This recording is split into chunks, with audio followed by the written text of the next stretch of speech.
Би сакал да биде тука, сам да ги пушта, ама немаше да ги даде толку лесно. Немаше да биде тука. Како прво, немаше да бидеме тука, да беше Горан жив, ама го осеќам присутен.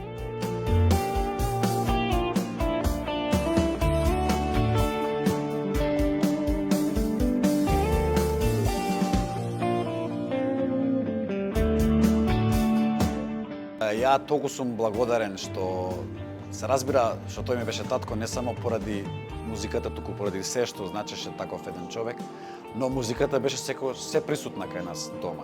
Јас така научив за сите најголеми музичари во историјата на музиката, почнувајќи се разбира со Моцарт и Бетовен. Например, кога бев дете, него па почна да му пушта музика моја и он вика ова е супер. И сега гледам со мојата ќерка колку ми е важно нејзината музика да мене ми се допаѓа.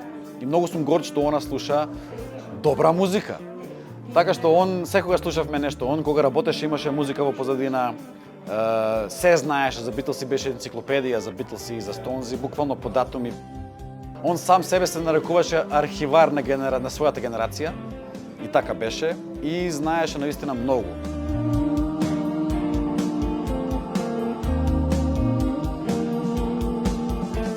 Плочите се како штит против смртноста.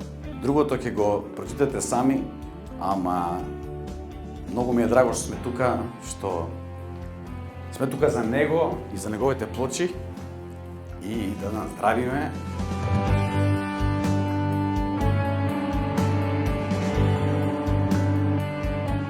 Јас со години од кога почина се прашував како да ги соберам сите тие плочи на едно место, мислев дека ми припаѓаат на мојата фамилија и сакав да ги сместам во еден убав така hi-fi систем, грамофон, тука звучници. Ама многу се селиме ние со мојата фамилија и никако да ги соберам сите и со Весо се запознавме преку Владко и си викам најдобро би било да се слушат тие плочи во место каде што има најдобар звук.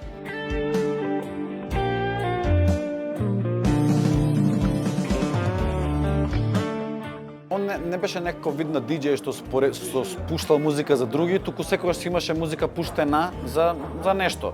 Сакаше да собере тоа што го памтел од своето детство или од своето тинеџерство.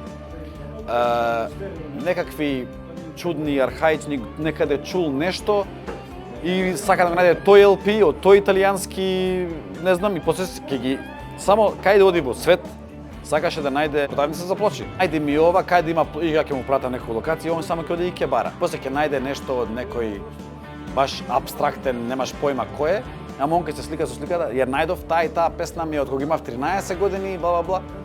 Тоа бараше, колекционер во правата смисла на зборот.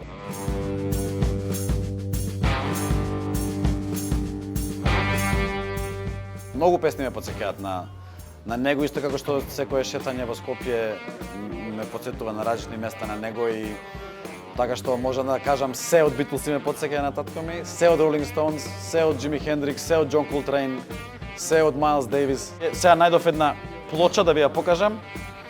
Ако ја најдам пак, Ресенчани се вика. Сега најдов последна ја баравме од 700-тите, дека сакам да пуштам една песна која се вика Кучињата лајат. И сега никој ретко се знае таа песна, ама он се шета некаде во англиски и ќе почне Кучињата лајат.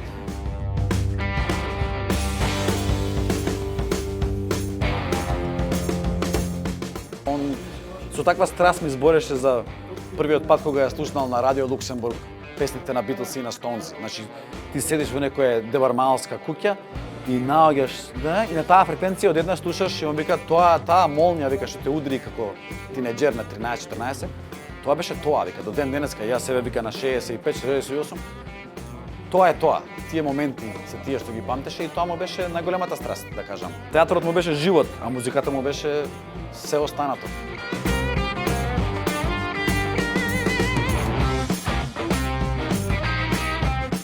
Ги поканувам кој го сака Горана и не, туку да дојде да си седне, да се напие едно кафе или ракија и да си седне на таа фотелја и да си слуша музика.